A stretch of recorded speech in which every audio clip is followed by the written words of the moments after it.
Hello and welcome to another edition of Das Reboot, the show about reboots, remakes, and adaptions. My name's Steve Jacobi. I'm Zachary Lyle. Today we have a guest. Her name is Krystal Jacobi, who happens to be my wife. Hello, Krystal. Hello. Today we are in our episode 6.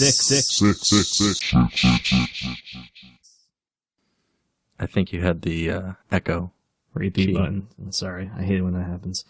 Anyways, our sixth episode today, we are talking about Death. Death Incarnate. Also, the movie. And Brad Pitt. And Brad Pitt, oh yes. Anyways, the movies we're doing today Air Sniffads. There you go again. Oh my god. All right. Death Takes a Holiday and Meet Joe Black. Now, a lot of you probably don't know about Meet Joe Black being a reboot of Death Takes a Holiday, which was made back in 1934. But Paramount Pictures decided to make a reboot of it and rename it Meet Joe Black. So we are here to discuss both movies today. Yes. Some of our viewers may be familiar with the 1970s version that was a television movie. Yep, made for TV movie. I don't think we'll be covering that one. No, I don't think so either. Besides, what's the difference with the made-for-TV movie and the older? Good question. The older version came out before even TV was even a thing, so it was all in the theater. The made-for-TV movie didn't even make it onto the silver screen, the big screen, back in 1971, and so it just went straight to television sets. And so people could view it in their homes. Plus, they modernized it a little bit for the times. Absolutely, yeah. I see. So, 1934. I guess the biggest thing before we really dive into the movie, yeah, or what we have of the movie, is that this is actually a adaptation from an Italian play. Oh, that's right. La Morte in Vacanza. Mm-hmm. And after the movie, it was actually made into a musical. Well, it was made, they did, I believe, before the musical, they did well, I guess I'll get into that later. But well, yes, they did make it into a musical. Well, how about we get into it now with Death Takes a Holiday. And Zach, do you want to give us the synopsis first? The synopsis? Yes.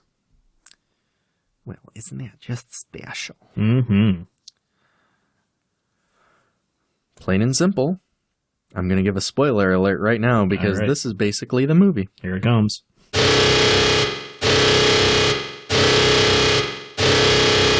Death decides to take a holiday from his usual business to see what it is like to be immortal. Posing as Prince Sirki, he spends 3 days with Duke Lambert and his guests at his ducal estate.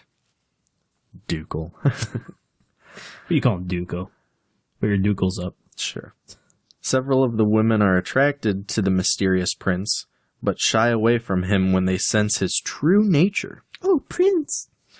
But Grazia, the beautiful young woman whom the Duke thought was to marry his son, loves him even when she knows who he is.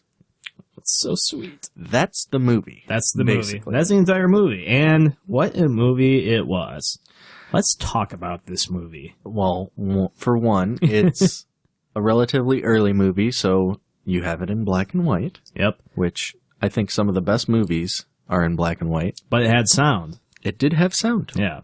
So it wasn't that old. It wasn't a silent movie, but it was a sound movie. Or a talkie.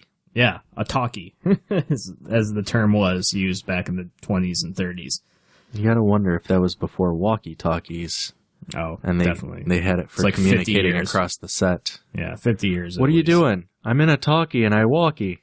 Do you walkie the talkie? What are you using? A walkie-talkie. I walkie and I talkie. Zach, do you walkie the talkie? Would you say that? I haven't well, I do work in the warehouse, so yeah, I walkie the talkie. That's not really as suave as an answer I was looking walkie the walkie and talkie the talkie. All right. Krystal, do you walkie the talkie? Or do you talkie the walkie? Yeah. My sweet wife. Too sweet to talk sometimes. Well, let's talk about this movie. I watched it for the first time ever. Me and Krystal, we did. And, you know, I was pretty apprehensive of it being an old movie and everything. Old movies are hit and miss. You know, they can be really, really just, there was no format back then. So they had no, something to really follow upon on what works. It was raw clay. And they just made it work. They really did. Even though if it was black and white, but, still speech. And I thought the cinematography was pretty good, too. I mean, for its time, yeah, it was a great concept. They've managed to find this great Italian play, and they managed to translate it so that way it actually works out well. Right. Now, Krystal is a very modern woman, as I would describe her to be. So her knowledge on older films is not as extensive as you and me. So I have to ask her, what was your opinion of this film? I liked it. I think it was very elegant. And for, trying to capture the royalty aspect, it did a really good job. Oh, yeah. It was just very over the top and gorgeous. I remember thinking, wow, this house is amazing. It definitely managed to carry the extravagance that this movie requires. Oh, yeah. I mean, that freaking lion on the staircase, I know you pointed that out to me when we were watching. Yeah, and the pillars in the house and the piano. It was very gorgeous. Very royal feeling. I want to go to there, I seriously want to go to that. Was it a hotel? I didn't really catch on to that. Was it a home or a hotel? I felt like it was... I think it was a home. Yeah. Not a home, it was an estate. Yes. You have to remember, these are royalty people, so it's not going to be a house. Yeah. It's either going to be a mansion, an estate, it was or a plantation. Large. Very large, and that piano that was just in the room, and they just go into the room, they turn on the lights, they go to the bar, they go to the game tables, one person takes the piano. That's just a life. The chandelier was amazing. Of course, the chandelier. You're so chandelier heavy and obsessive. It was awesome. Gorgeous. Well, how can you miss the gorgeous chandelier? I missed the gorgeous chandelier. It was very big and beautiful. I apologize. It's just something about that appeal. As soon as you walk into a place and you see a chandelier, you're sitting here going, I feel underdressed. Right. Well, as a Jacobi, I feel ashamed for not noticing the chandelier because my great-grandfather came to the States and made chandeliers. And he even made chandeliers for the main train station in New York. So, I don't know if they're still there today. I don't think so. I think they're in a museum somewhere, but I am disgracing his legacy for not noticing. How dare you? Truly are. How dare you? I'm an idiot. Shame upon you, shame upon your ancestors, shame upon your horse, Hey. or your cow. Sorry, I'm going into a Disneyfication. That's okay. That's okay. I mean, if we talk about Meet Joe Black, it kind of was Disneyfied in a way. I really think you screwed up that word. I sure did. It's technically not even a word. It's just something that we... Disneyfied. I was going to say that after. Thanks. You guys are ganging up on me now. You need to Disneyfy. You can Disneyficate. And that's all you can do. But we're not talking about Meet Joe Black. Not just yet. Not just yet. We're working on it. We're working our way there. No. I feel like we're jumping the gun. I'm sorry. Well, this is one I think we're okay to kind of jump the gun considering they have similar premise. I mean, there's not too much difference between the two movies other than the modernization and the ending twist. Right. Other than that, it's very, very much the same movie in the fact that death comes And I disagree. really, I do. I feel like Meet Joe Black was fairly different. How so? Well, because you have the father, the very wealthy father, and death is coming for the father. Bill Parrish. And that's not the case, and Death Takes a Holiday. He's not coming for anyone. He's just there to live as a human. Right. Right. And he's only there for 3 days. Death Takes a Holiday. Yeah. That's And Meet Joe Black, he's just kind of there until he wants to leave. right. And the Death Takes a Holiday, the Grazia's boyfriend asked to marry her, and he was a nice guy, I felt like. He was. He wasn't a dick like Drew was in Meet Joe Black. Exactly. And Drew didn't ask her to marry him. Yeah. He Were was they just- engaged? I thought they were at least engaged. I don't think they really made it known. Yeah. But those were some of the differences that popped out to me. Indeed. It was interesting to also see like the different take on Death revealing himself, because it was like, you know, in the classic movie here you have basically I don't want to say a bed sheet, but like A you cloak? you have this very sheer cloaked figure that basically looks like a shadow, and is sitting here saying, you know, I'm going to be taking this form to sit here and be amongst you. And, you know, whereas the more modern adaptation, he's still kind of a shadow, but he's a little bit more, I'd say more of a shattered reflection. That's an excellent depiction and explanation. And then all Actually. of a sudden he reveals himself from the shadows. To be Brad Pitt. To be Brad Pitt, exactly. Well, we'll get to Meet Joe Black in a little bit, but We're straying slightly, but I think it's okay with this episode. well, the thing about this movie is since it was in the 30s. 30s, was it the golden age? Considered the golden age? I don't know if it's golden or Movies. platinum, Plat- but it was in the very early stages Right. of Hollywood. Right, and so a lot of the documentation that we have to conveniently rely on today. Well, most of the information that we normally have to Yeah. give to you about budgets and Trivia and facts and revenue, everything. things like that, we don't have because they don't have records. Yeah, it's And it's quite very hush depressing. hush, very very hush hush. I don't know if it's hush hush or if it just wasn't documented. Probably not. Yeah, It didn't matter at the time. it's like that vampire film, Nosferatu. That's right. Yeah, very very mysterious. Are we going to be covering that with our next episode? We should. But I think in it just like the Batman episode, it needs to at least be mentioned because that's the original adaptation for. it is for the novel Dracula by Exactly. Bram Stoker. So, indubitably. However, we can talk about some of the actors and as well as the director and the original writer of the film. Mm-hmm.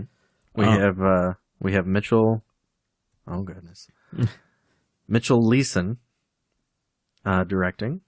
We have Frederick Marsh playing Death or Prince Sirki.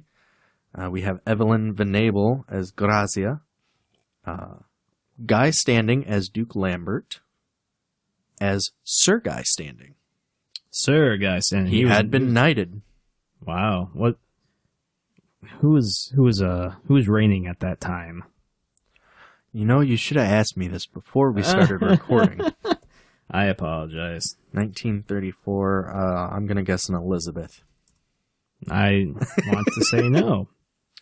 Edward VIII. Oh, Eddie Eddie VIII. VIII was in power there. Indeed. We have Catherine Alexander as Alda, Gail Patrick as Rhoda, Helen Wesley as Stephanie, Kathleen Howard as Princess Maria, Kent Taylor as Corrado, Henry Travers as Baron Caesar Zera. Baron Caesarea. Caesarea, there you go. J.P. Huntley as Eric, as G.P. Huntley Jr., and Otto Huffman as Fidel. Now, this was a cast that I thought really worked together. Well, the one thing is, I sit here and I ramble off these names. Many of these people aren't going to know some of these works. Well, let's start with the main protagonist, or the main leading actor, Frederick March. Let's talk about the shadow in the room. Frederick March. Death himself. Death himself. Frederick starred in other movies like Dr. Jekyll and Mr. Hyde, playing the lead role in that. He also played the role of Jean Valjean. Jean Valjean in the 1935 adaptation of Les Miserables. He's done all sorts of different works here. We have The Iceman Cometh back in 1973. I mean, he's been in the business for quite some time here. And yet I have never heard of him. How? I don't know. My knowledge of movies past is very limited. Well, he was Willie Loman in the original Death of a Salesman. He's just all over the place. All over the place here. I'm looking at his repertoire, and I Married a Witch. He was also in The Adventures of Mark Twain. Mm-hmm. He played Christopher Columbus in the movie Christopher Columbus. I mean, hey, how about that? This guy did everything, and I've not heard of him. I feel so ashamed of being a movie buff, and just go hide your shame. I'm gonna go hide my shame. I'll get you a lampshade. But in this movie, he was just so intense and so powerful. His mannerisms, his everything about him was just I mean, for lack of a better term. Some of the kids nowadays might be sitting here going, okay, that's way too campy, but it was the way movies were back then. It was very theatrical. You had to be big and bold about your presentation because the sound equipment wasn't up to say that, yeah. Yeah, the sound equipment wasn't up to par. So you had to what project. We have now. So you had to very, very much project like you were on the stage. You couldn't whisper like some actors these days. Yeah, like Batman. You couldn't be Batman on the stage. So they had to be projecting and everything, and it was part stage play too, because the camera positioning, they didn't have multiple angles, they just had one or two. Right. And that was it. So, and, the thing about that kind of videography too is that actors back in the day, they really had to memorize their lines. They couldn't take takes, multiple takes all the time, because that costs a lot of money. And right. Film, well, especially for a developing industry, exactly. And film itself was a very expensive commodity to come across. Mm-hmm. So these actors had to know their shtick very well. Mm-hmm. It was awesome, and I wished I got to see more behind the scenes stuff about that. But as far as other actors, Evelyn Venable, who played Grazia, I thought she was really good in this. I know Krystal really liked her. There was a line from the movie that we really wanted to look up, but we couldn't find it. Yeah, I really liked how she portrayed that she knew who he was without him telling her, hey, I'm Death. Yeah. She knew, and the way she presented it to him, I just thought was very elegant. And, yeah, I thought she did a great job. I don't care if you're the Grim Reaper, you're the one who I'm supposed to be the bride of the Grim Reaper or something. Yeah, she really turned something dark into something beautiful. Yeah, beautiful, and a love story. Yeah. She really brought that love connection, I felt to the whole storyline. And at first, when I was watching this movie, she was very one-dimensional in a way. There wasn't really anything to her except freaking out and then just being the girl that we know. I want to go fast. I want to go faster. I want to feel like I can fly. Exactly. However, in the end, when like at the party and on the terrace and the very end scene, it was just she just displayed this very powerful woman who just knew what she wanted in life or in death in this sense. Yes, she cared to find death inside her. But Evelyn Van Abel, another name I am not familiar with as well. What's her filmography, if I can say it correctly? Nothing that really stands out to me, unfortunately. Yeah, I'm looking at the Wikipedia page, and the main photo is of her and Frederick Marsh in Death Takes a Holiday. She also starred in The Little Colonel with Shirley Temple. Mm-hmm. We have The Frontiersman, Female Fugitive, My Old Kentucky Home, Harmony Lane, Steamline Express, Double Door, just to name a couple here. But yeah, like I said, nothing really jumped out to me except for The Little Colonel. But that's because my mother's a big fan of Shirley Temple, or at least she was back in my childhood. She was also in Alice Adams with a Katharine Hepburn. Hey, that's a name we know. Yeah. Another great actress who is timeless. Yes. You'll also notice that she taught ancient Greek and Latin at UCLA. Ancient Greek and Latin. Yes. She organized the production of Greek plays within the UCLA Classics Department. It's funny she's teaching a dead language. Well, you have to remember, this is back in the 30s. I know. Yeah. So it was... It was suffocating. You don't understand my pun, though. A dead language. Aha. Yeah. Aha. Yeah. Aha. No one gets me. No one understands me. Not even... Nobody knows the trouble you've seen.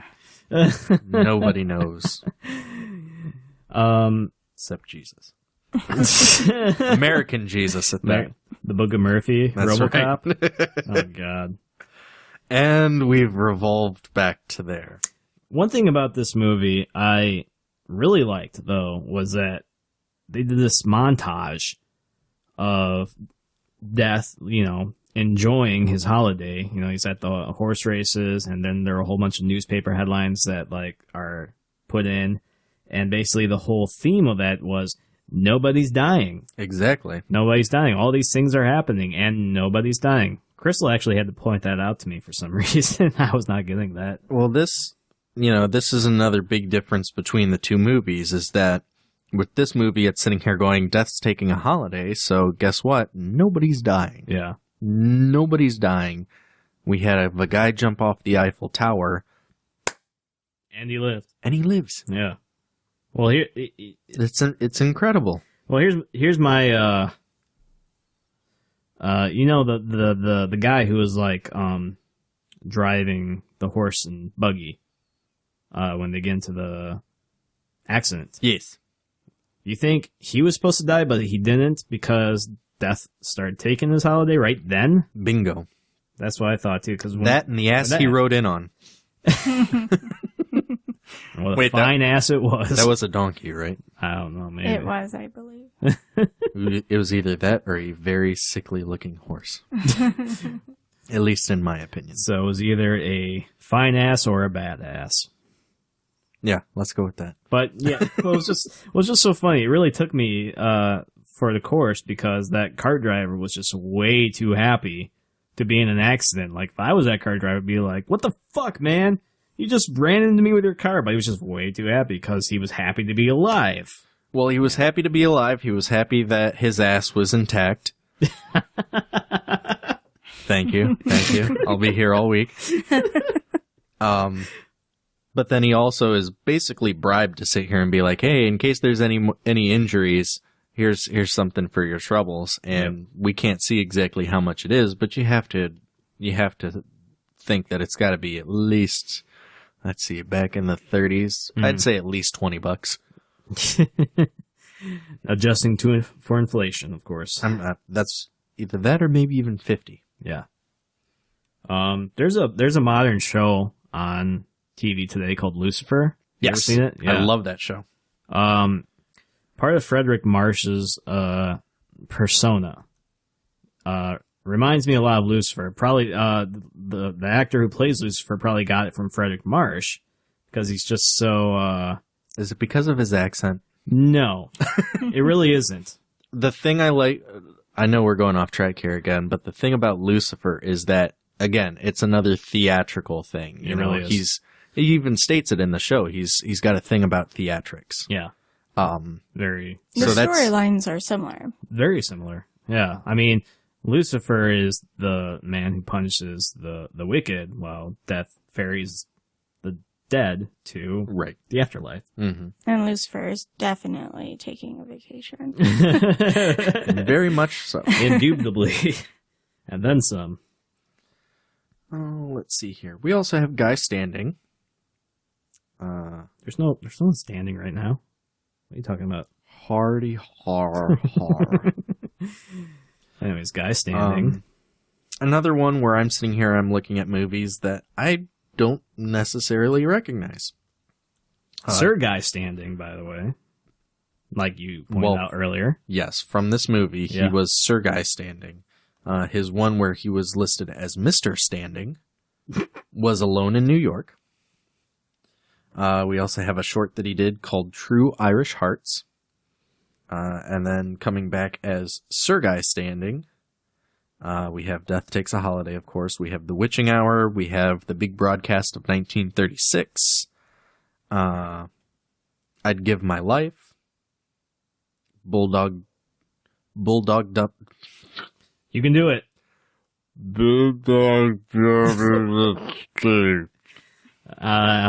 Let's try this again. Without slow motion. Bulldog Drummond Escapes.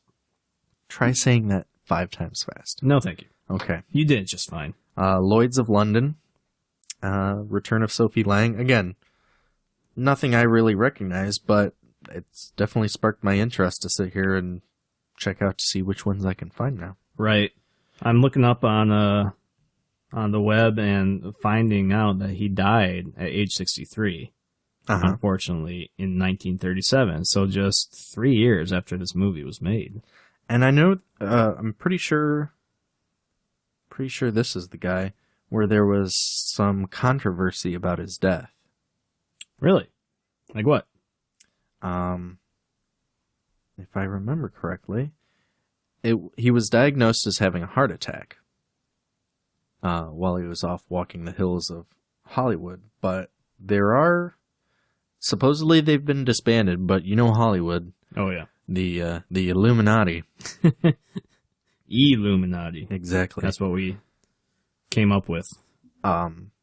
They like to cover certain things up, so there was some controversy going on about his death actually being caused by a rattlesnake bite or maybe even a black widow bite. Why the discrepancy? I don't know. Like, okay. I just figured there would be more of a plot there. Why would they want to kill him? Yeah.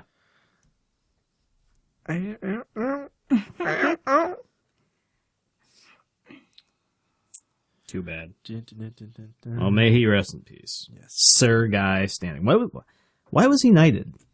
Or I don't know if there's a reason to be knighted except for doing good, but like, was he really that renowned as an actor to England?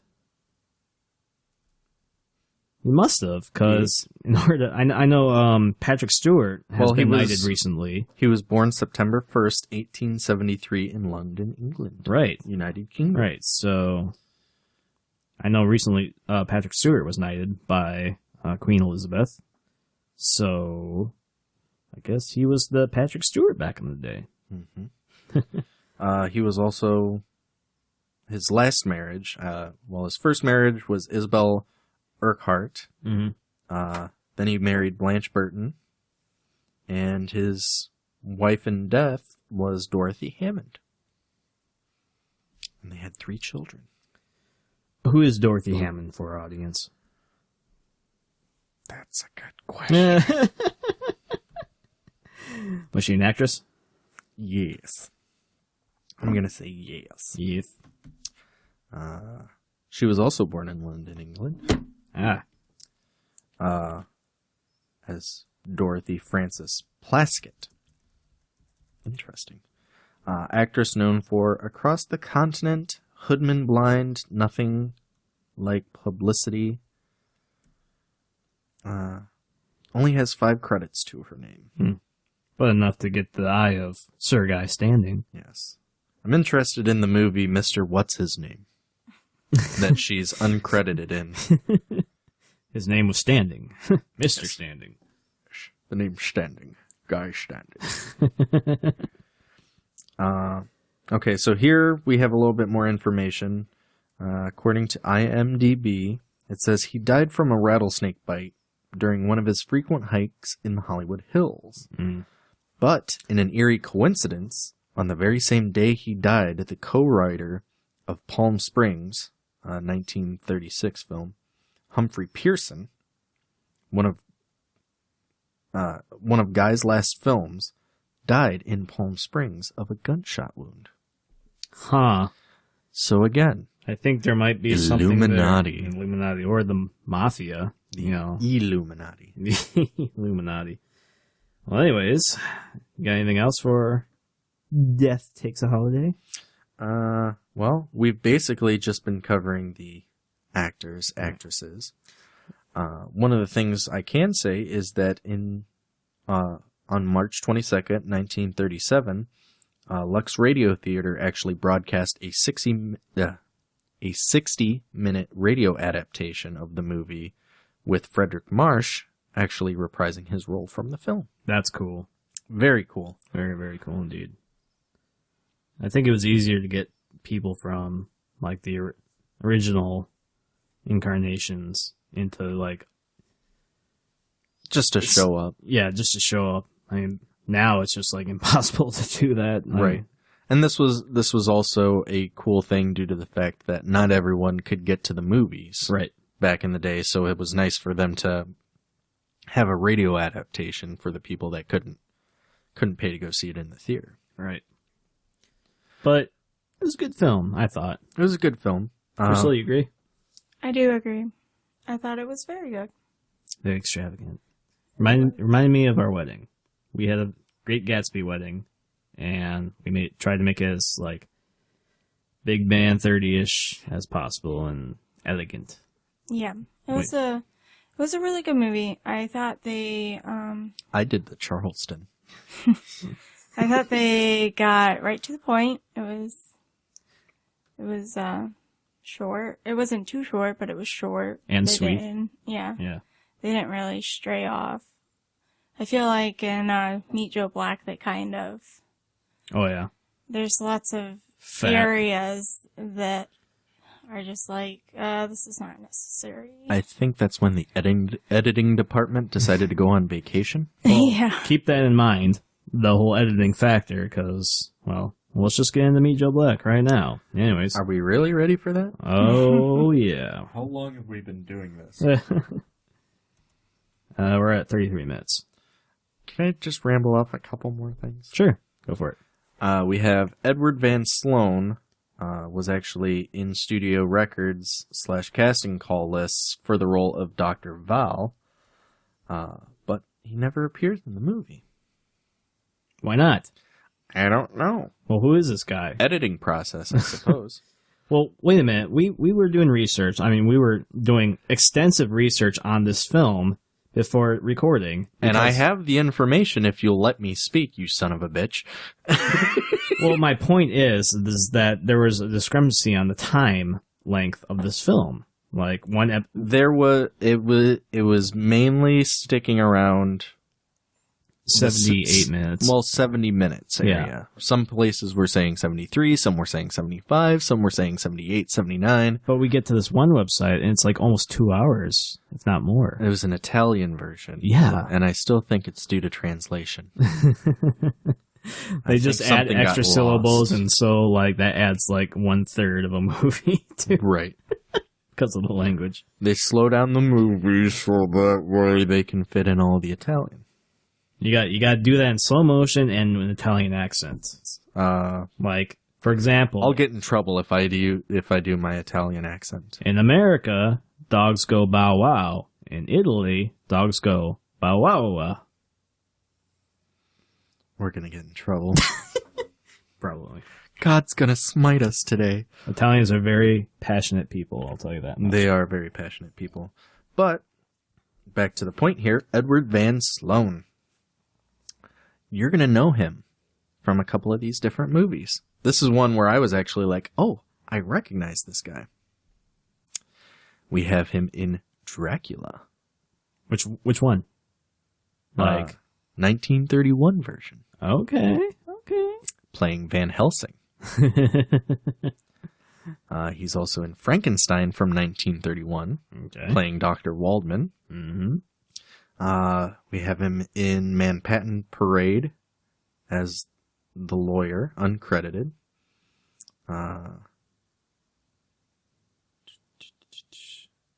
He's in The Mummy as Dr. Muller. The original Mummy. Yes, the 1932 version, which might be on our dock at some point in time. Season 2. Season 2, The Mummy. Those were the main ones I recognized him from, but that's probably because I'm into the classic monster movies. We also have him in The Last Days of Pompeii, Grand Exit. Wait a minute. Last Days of Pompeii, they just came out with a Pompeii movie starring Kit Harington. You think that's a remake? We're going to have to look into that. Jon Snow stars in that one. Abe Lincoln in Illinois. Teddy the Rough Rider, which was a short. Love Crazy, Men in Her Life, A Man's World, Hitler's Children. He's got an extensive listing of movies here that ends in 1950 with The Underworld Story. But I'm noticing something here that a lot of his work he goes uncredited for. Why? Probably back in the days. That's very weird. It's weird, but at the same time, well, it was one of those things where back in that time, it didn't matter if you were credited or not. All you had to do was say, I'm in the movies. They see the movie, and they're like, oh yeah, that is you. As long as you get paid. Exactly. More money, more money, more money. Which is ironic to this day. If you're an extra, you get credited. But if you have no speaking lines, you don't get a paycheck. Exactly. Yeah. It's a compensation thing. Yeah. And that's the main one I wanted to cover. Okay. It was interesting to see some of these people acting in sort of the same sort of genre with the monster madness. I feel like that was a very prominent idea back in the day. It was a mash. It was a monster mash. Well, let's move on to Meet Joe Black then, the remake of Death Takes a Holiday. Do we want to take a small break first? If you want. We'll take a small break. Take a small break, sit here, we're going to use the bathroom, we're going to wash our hands, and we're going to come back to work. I'm gonna talk to Lily. Our dogs. We have a live audience today. Little Miss Autumn, she's a licker. She's looking. Yeah, she's a licker, all right. All right. Well, we'll be back with Meet Joe Black. Right. We'll be back in black. Exactly. I still want to sing the song right now. Don't do it. I'm not. Don't do it. We can't afford it. There's another song you can play right now.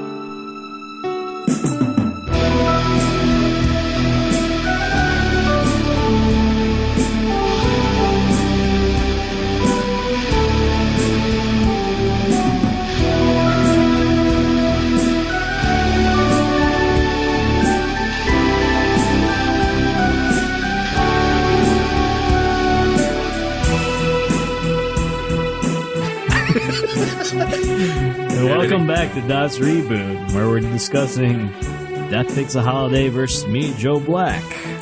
Anyways, We've got Black and White versus Joe Black. Black and Black. Yeah. I don't want to say. Again, you're going to get us in trouble God, for this. well, it's just so easy to just sing. I understand. You know, it's the difference between... life and death in the broadcasting industry. Exactly. All right. As far as synopses go, rich businessman Bill Parrish begins facing his own mortality when he starts hearing his own voice and has a heart attack the next day. During his episode, the voice reveals to have plans for Bill and his upcoming 65th birthday.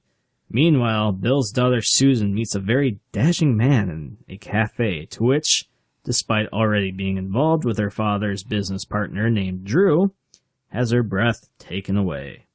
This man, whose name we do not know, is later killed by a car. Later that night, Bill has dinner with his two daughters, including Susan, to which the voice speaks to him once again, stating he is waiting at the door. Bill sends a servant to let him in, and Bill meets him in the foyer, to which the man reveals himself to be none other than Death. I just have to say that Susan was not there. Well, not there yet. Yeah. Yeah. No. But I'm Not quite. I'm abridging. Okay. Thanks, Crystal. I just thought I would make that known. Thanks. Death explains that he is here for Bill, but wants to look around before taking his life. Death says that by letting him stay, he will allow Bill time left to be with his family for his birthday. Bill agrees, and brings him to the dinner table, to which he introduced Death as Joe Black. Susan recognizes him as the man from the cafe, and confusion brews about who Joe Black really is. Throughout the film, Bill shows Joe what it means to be human, and Joe begins taking a liking to it, as well as to Susan. However, Drew is uncomfortable with Joe around and begins to suspect he is manipulating Bill to not agree to the business merger that Bill and Drew originally agreed upon, causing problems for the rest of the board members for Bill's company. Drew also notices Joe and Susan getting closer together, to which Drew takes matters into his own hands to stop Joe's influence on the Parrish family. So, with that in mind...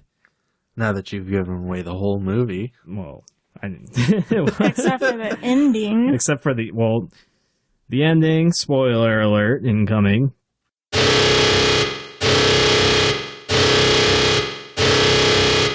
Well, here's the main difference about this ending and Death Takes a Holiday. Yes. In the end, Death takes Grazia. And by the way, all the characters from the original are not in this one. Instead, they are replaced by new members, new cast members, and new characters. The other big thing is that Death is actually outed in the original movie. Yeah. He's actually outed everyone knows in the end. And Grazia goes with him freely. Exactly. That's the main difference in this film. Grazia goes with him freely, and in this film, Bill, the father, goes with him in the end. To which there was a little weighing in that Death wanted to take Susan. But Bill fought, saying, no, she's got her whole life ahead of her. Right. So that convinces Death. And Death ends up leaving her with the shell that he decided to take, but he also gives the original guy at the coffee shop his life back, so that way she can have him as sort of a trophy, I guess you could say. It's very awkward. I feel like that would not logically work out. Well, a lot of this film logically doesn't work out. For one thing, the original, I feel like, has a lot more going for the love story. The love story in this film is just tacked on to what the main character, Bill Parrish, is going through. By the way, this film stars Brad Pitt and Anthony Hopkins. Mm-hmm. I love Anthony Hopkins. Well, who doesn't? I mean, he's Hannibal Lecter, for God's sakes. Hello, Clarice. Very, very creepy guy, but also very, very classy guy.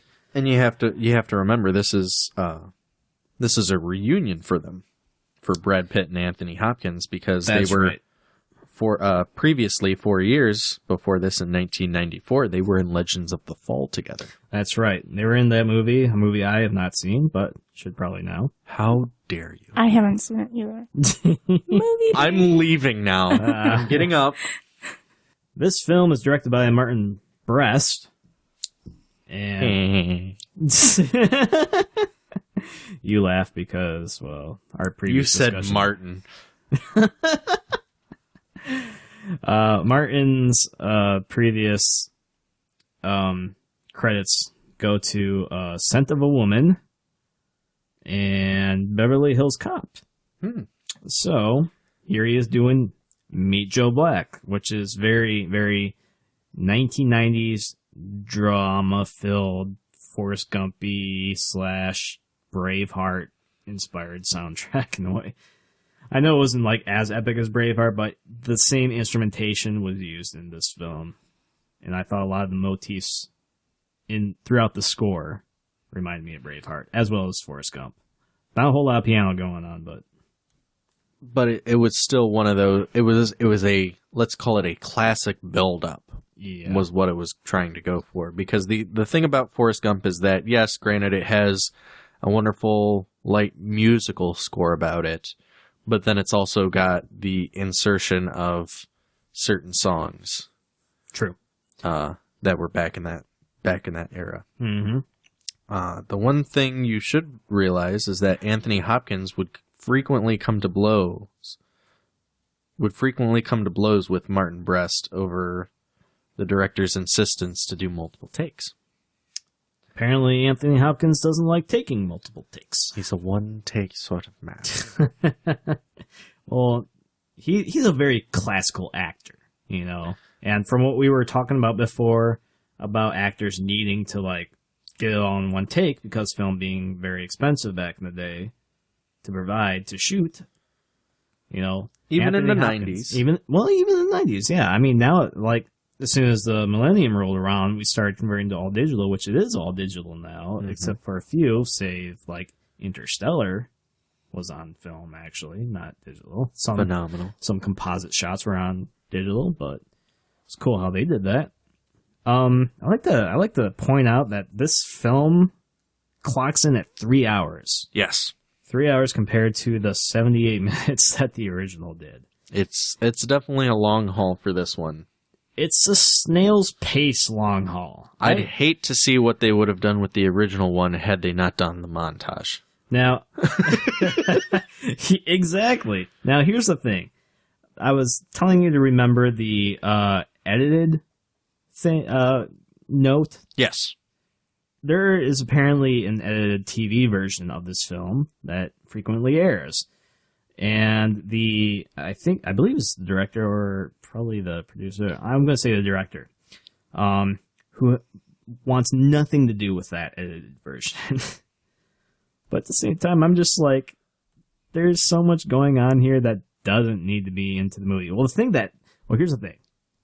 I can relate to the director because most of the edited stuff that they cut out was of Brad Pitt and Anthony Hopkins and the business parts. Exactly. They just kept to the romance, which I felt like was so tacked onto this film and not even a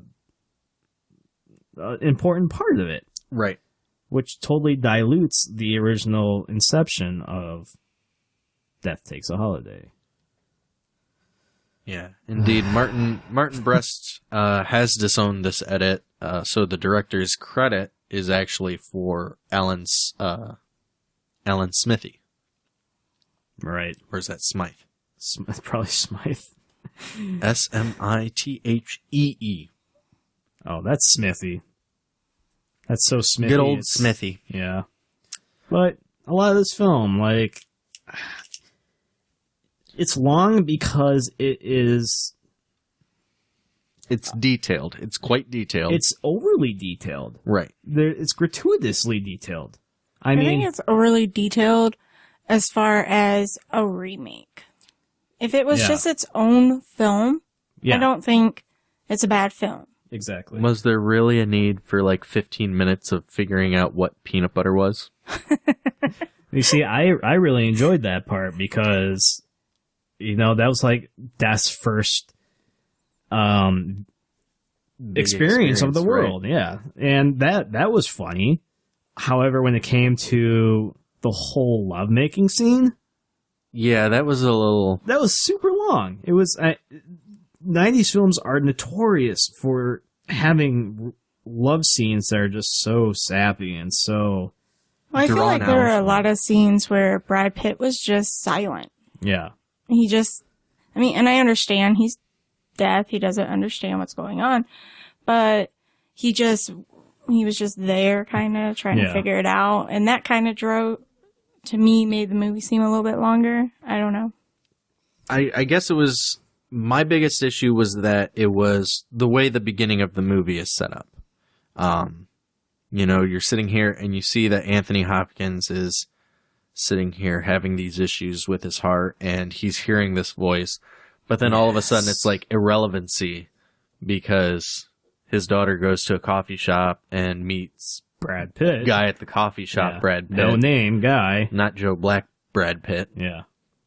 And it was just setting it up to the point where it shifted the story altogether to the point where in the original one, it was, okay, they're expecting this guest, but guess what? He's not going to be coming because he's already dead. Nobody's met this guy before. Right. So Death can easily slip in and sit here and be this complete stranger. Right. And make it easier. Exactly. Whereas this one, they throw a little complication in there because they've already introduced him as this one certain character. Right. And now there's a relationship between the daughter and this guy already. And I don't like that because in the original movie, it was just like love was there. Right. Grazia, she just loved him for who he was. And in this, it was set up. Yeah. Kind of. And it wasn't even always there because when he does show up as Death, when Brad Pitt shows up as Death and is sitting here having dinner for the first time and informing everyone that he'll be staying there, she's actually sitting here going, you're acting differently than you did in the coffee shop. Right. So. And Death knows that. Right. He knows the experience that she's had with this previous and person. It's just so, it's so materialistic into, it doesn't matter what your personality is, as long as you got the same body, It's very shallow, if you understand my meaning. I mean, who he was before Death took over. It is true because she still falls in love with him. Yeah. And she doesn't notice a difference. And then he tries to kind of take Anthony Hopkins' advice and see, how she really feels about going with him. And then he realizes she's not ready. And she is scared of him. Mm-hmm. And so that was another twist compared to the original. Yeah. Another point you brought up too about the difference between Drew and Corrado. Gracia's fiance compared to Susan's fiance was that Drew was made into be this slimy guy, where Corrado was just normal. He was nice. Yeah, he was nice. I mean, he cared about Grazia. Yeah, but Grazia apparently knew what she wanted, and it wasn't Corrado. So, however, Drew, because we needed an antagonist for the film, was made into this slime ball who was trying to take over Bill's company. So, just trying to get rich. Yeah, just trying to get rich and, just takes annoyance to Joe Black. I just feel like a lot of these things take away from the true meaning of the original movie. And yeah, absolutely. And there's just so much to this film that just doesn't make sense. Like the very ending. They walk off, not into the sunset, but just into the horizon. Just up and over the hill. Just up and over the hill. Joe Black and Bill fetch a Parrish. pail of water. Yeah. And it's as if Susan knows what's happened, but she doesn't care to find a body or anything. She's just content with... Yeah. And then the guy who Death inhabited comes back. Body snatched. The body snatched and just comes back just like, where the fuck am I? You know, that kind of look on his face. Last thing I remember. But it doesn't matter because Susan's here. Right. Doesn't matter what happened. Susan's here, and they can just fall And there's in a love. great party behind them. There's a great party, and fuck what Let's go happened to join my the father. party. Fuck what happened to my father. He's dead, I guess. Where's the body? If they find the body, they're going to go to the Brad Pitt character and just arrest him the next day. And just. I mean, there's a lot of loose ends, I feel like, is what you're trying to say. Because. I think that's putting it lightly. Well, because Joe was attached to Bill's hip. Yeah, absolutely. And then all of a sudden, Joe comes back as not being Joe, and where's Bill? Where's Bill? There's going to be a lot of alarming questions that should be asked. And they just kind of give it a fairy tale-like ending. It was so fairy tale that I feel like Disney would be shitting itself or wetting its pants at the same time. Just being like, yeah, I don't know how this movie is so renowned as a 90s, like, I don't have the correct word for it. Well, because people don't realize that it's a remake, and as a movie by itself, it's good. Well, here's the thing. I think the producers wanted to call it Meet Joe Black because they didn't want any preconceptions of the old films going into it. The thing about this movie is that it's loosely based on Death Takes a Holiday. Extremely loosely based. So. Yes. Yeah. So, I mean, that was a smart move for producers' sake when reboots and remakes weren't very a thing yet, as gratuitously as it is today in 2016. Right. It was a smart move, but at the same time, the way they spinned it, they spinned it. I remember watching the commercials, like it was a romance. And of course it's a romance, but the main story around it should be around Anthony Hopkins and Brad Pitt. And not Susan and Joe Black. Susan should have just been an added spark, just like the original. Well, it was. Well, it was tacked on, and it wasn't even necessary in the end. But it wasn't an added spark. Like, Grazia was an added spark, you know? It was... The thing about this movie is that it did seem like he was kind of... In the original movie, it did seem like he was kind of lingering around Grazia to sit here and, you know, come to life and come to see what it is exactly he's drawn to her about. Whereas this movie is just kind of like, okay, death is coming for Anthony Hopkins. Right. And just all of a sudden it's like, you know what? I'll give you a chance to sit here. I want to experience life. I want to take a holiday. And then all of a sudden, his daughter comes into the picture, and he's like, we'll extend this stay a little while. Yeah. Got a hard on for the daughter. Exactly.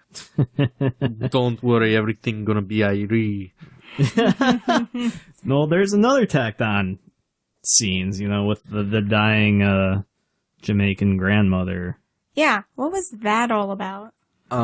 I believe it's because in the original movie they were sitting here and they did dive into the fact that somebody else looked into Death's eyes and discovered that he was Death. So they needed that sort of aspect, and they said, you know what, let's throw like a Jamaican or a Caribbean. Talk with a Jamaican accent? Well, here's the thing. I felt like whoever Joe Black was around, he imitated that person. Like whenever he was with Bill, he acted like Bill. Like that was his voice. When he was first introduced to Bill, like it was Anthony Hopkins' voice, and then when we finally saw Brad Pitt, it was Brad Pitt imitating Anthony Hopkins.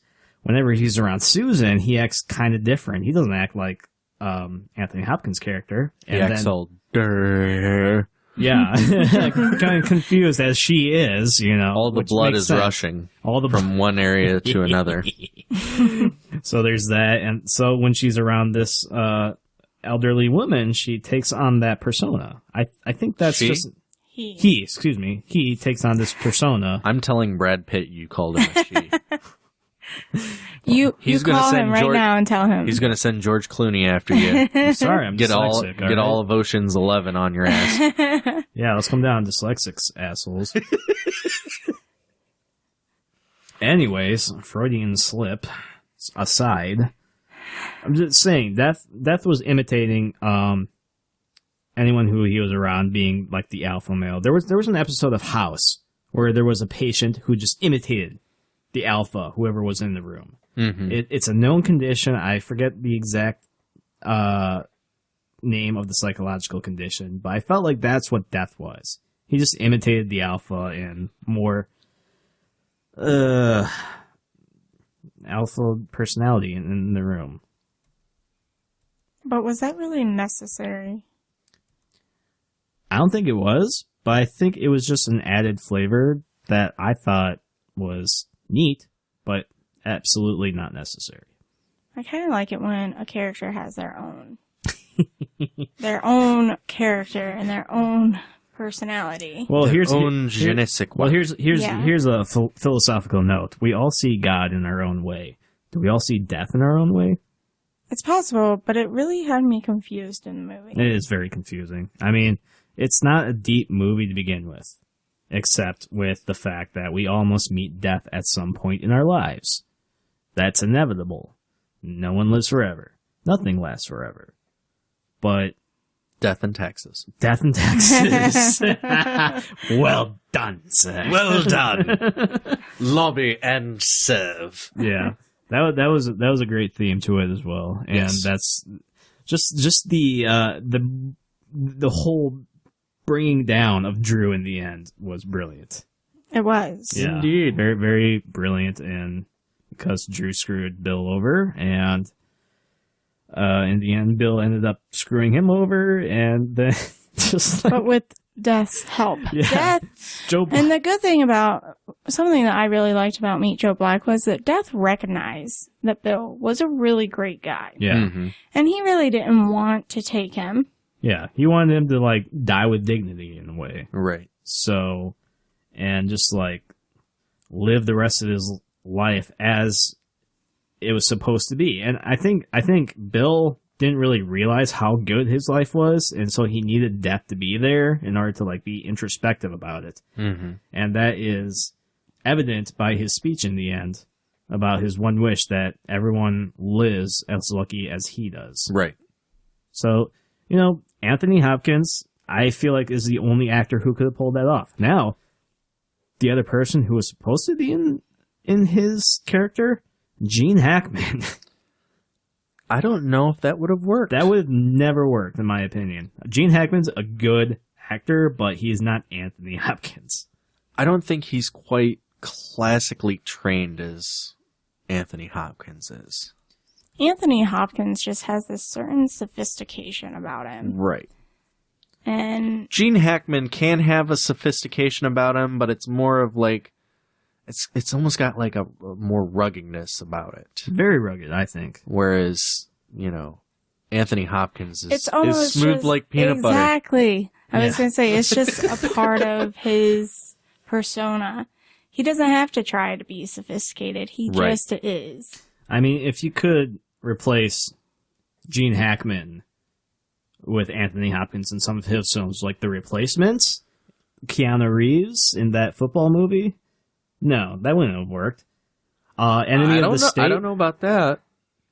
it could, but I I could have definitely seen Anthony Hopkins like getting angry. You don't want to see Anthony Hopkins get angry. But I just feel like they're two different actors who it just wouldn't work out in the end. There's a lot to say about this film. I think. I feel like there's a lot to say, a lot of good things to say about it, but a lot more bad things to say about it. I don't think there's bad things. I just think, like I've said before, as it being a remake, yes. Mm-hmm. When you're comparing the two, there are a lot of differences that you might be able to say are bad things. Yeah. Well, a lot of people don't know it's a remake as well. So But as its own movie, I think for that time frame, it was a good movie. Mhm. Yeah, absolutely. I don't know if we should be calling this a remake, though. I mean, since it's loosely based on Death Takes a Holiday, I'm wanting to lean more towards a very adaptation. Yes. Well, that's what it is, but a lot of the research the directors websites, didn't even want people to know. well, yeah, absolutely. So, yeah, I kind of agree with Zach here. I am forced to agree with you as well. Yes. As far as like overall, Let's go. I think, is it time for the numbers? not quite yet. Not quite yet? There's something I want to like. First of all, like, I guess we can go to the numbers. Well, no, go ahead. Go ahead with your thought. Don't let me. Well, there was just like this film is like it's very chick flickish, in my opinion. It is. I agree. It's Very, it's very almost chick-flickish. overly chick flickish. But I feel like it's insulting to women to think of this as a very important one. Because, like, as a guy watching this, I can feel like it being kind of, like, meaningful for a woman. But as a woman watching this, I feel like that's not what women are about and what they want in a relationship. It's funny you mention that because after I finished watching this movie last night, what did I throw on but what women want? Very nice. And did you figure out what women wanted? I figured out that I wanted to watch that instead of having sat and watched Meet Joe Black. Well, there's so many weird things going about this. Like, bald guy with the mustache. What was his name? Bald guy with the mustache? Bald Are you guy. talking about Jeffrey Tambor? I am talking Are you about... talking yep. about the daughter's husband? Yeah, Jeffrey Tambor, who played Quince, who was played as the fool Yes. to screw over Bill. Jeffrey He was just a Tambor. nice guy. He was, but he has the creepiest line in the movie. Go for it. They're sitting at the table, and I don't remember the context because the line itself just like totally... Is this the line that you were talking about, or are you talking from the original movie? No, this is the line I'm talking about from Meet Joe Black. I know. Anyways, they're sitting around, they're talking about little girls, and then he says, I love little girls. Ugh, what? Why would you say that? And everyone looks at him like, what? It was just the weirdest thing ever. I'm just like, why would you say that? It definitely did not stand out to me. I think you missed it. Like, we were talking at the time, and I'm just... Of course. I love do him. remember there was the one point where the daughter was trying to get Bill to try cakes. Yeah. Mhm. And Bill's sitting here going, I don't like cake. You know, Right. this doesn't matter to me. And He Jeffrey took the cake Tambor and just stuffed it in his mouth. stuffs it in his mouth, and he's like, oh, Bill, put this in your mouth. You need to put this in your mouth. Exactly, yeah. I'm sitting there going, wrap your lips around this. Yeah, wrap your lips around this. And it's just one of those things where I'm sitting there going, I wonder what it would have been like to be a blind person in this in this theater. Oh, probably not good. All right, let's get to the numbers, shall we? Numbers. Well, unfortunately, as much digging as Zach and I have done for this, We cannot seem to find the budget or the revenue collected from Death Takes a Holiday. yeah, apparently they weren't recording it back in the 30s as much as they do today. However, Meet Joe Black had a budget of $90 million. Estimated. Estimated budget. Its gross, however, was only $44 million. That's a flop, unfortunately. Ratings, IMDb rating. Death Takes a Holiday, 7.1 out of 10 stars. What? Yeah. IMDb rating for Meet Joe Black, 7.1 out of 10 stars. So they are exactly tied together. Does it? Is there a number?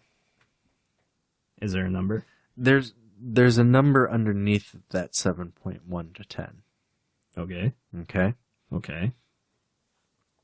What's the difference between those two numbers? 7.1 versus 7.1? Are you No, fucking with me? underneath that, underneath the 7.1/10. Are you talking about on the website? Yeah. Do you not have it? Okay. Out of, like, votes? You're talking about how many people cast their vote. Yeah. Okay, I get you. So, Death Takes a Holiday, the number of votes taken is 1,000, about 1,200 votes. Mm-hmm. Okay, the number of votes taken for Meet Joe Black is 170,000.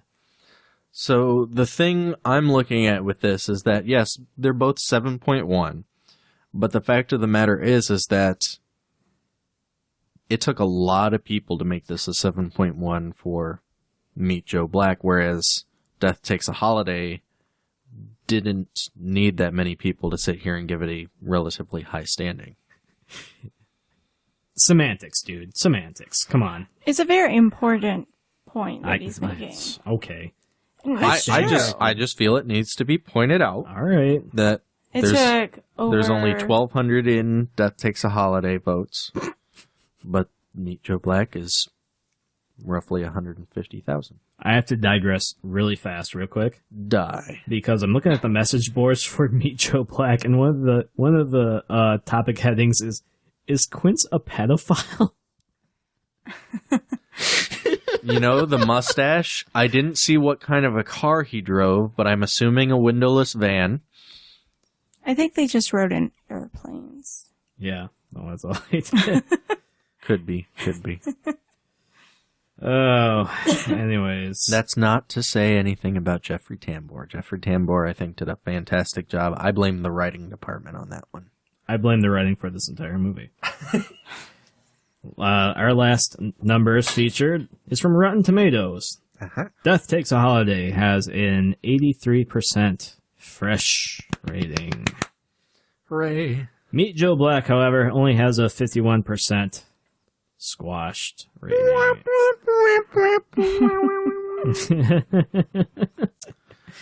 So, with that said, let's call the question. Call the question. Call the question. Does Meet Joe Black, the remake of Death Takes a Holiday, get the boot or the reboot, in your opinion? Zach? Boot it. Boot it. Boot it. Krystal? I have to agree. Get that sucker out of here. Oh, you know what? I'm going to have to agree as well. And this is, We need a new sound. We need a new sound here because all of a sudden...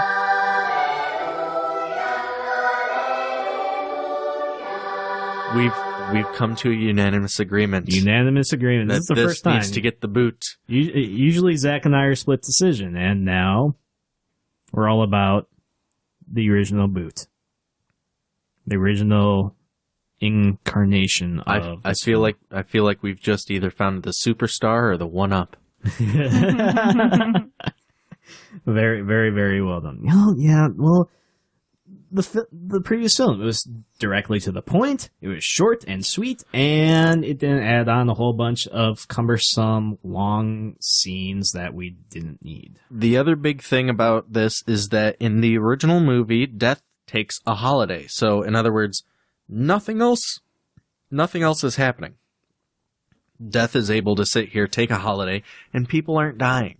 Yep. And it's a big phenomenon that's sitting here and it's bringing attention Exactly. that something is wrong with nature, whereas in Meet Joe Black, People still die. People still die. well, they explained it well, but it was also one of those things where it's like you've lost sort of the spirit behind the fact of Exactly. Death taking a holiday by sitting here saying, you know how, basically sitting here going, basically telling Bill, I can multitask. Yeah.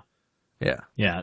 I felt like that was, as far as the metaphysical and the, beyond goes, it makes sense. But as far as entertainment, No.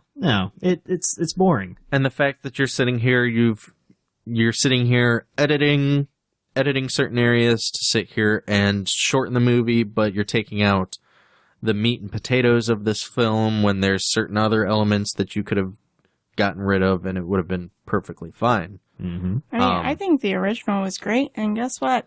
There was no sex scene. Yeah, there was it didn't need just a sex simple shifting scene. of frame.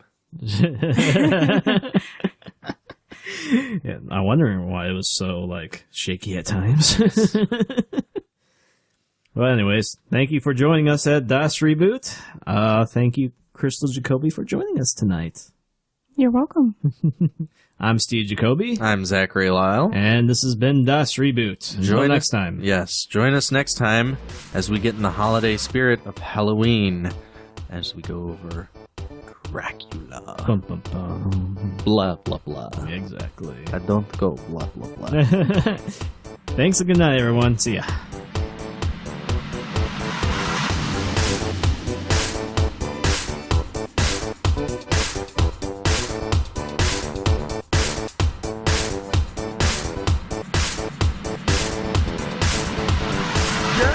Reboot!